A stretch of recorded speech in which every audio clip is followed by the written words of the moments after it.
আমি একজন চোর, কিন্তু এমন চুরি জীবনে আর করব না। আমি এক রাতে ভাবলাম, আর যাই হোক একটা বড় চুরি করে ফিরবো।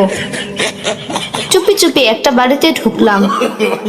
ঢুকে দেখি একজন দাদি জেগে আছেন।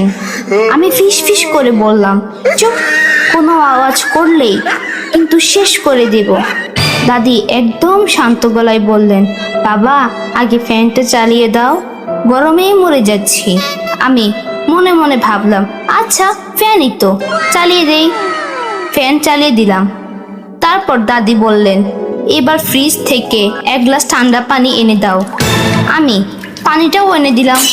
দাদি আবার বললেন, হাঁটুতে অনেক ব্যথা, আলমারির উপরে তেলটা নামিয়ে দাও, একটু মালিশ করে দাও। ওমা, আমি তো অবাক। তারপরও আমি এনে দিলাম, তারপর মালিশ করে দিলাম। এরপর দাদি হাসি মুখে বললেন, এত কাজ করছো খালি পেটে, খিদা লেগেছে?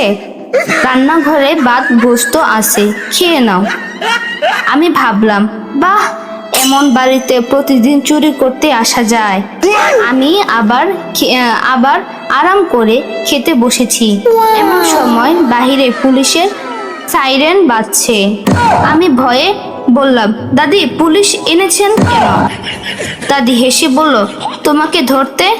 আমি তো পুলিশ ঘরে ঢুকতেই দাদি বললেন, এই যে চোরটা রান্নাঘরে বসে দ্বিতীয়বার প্লেট ভাত খাচ্ছে।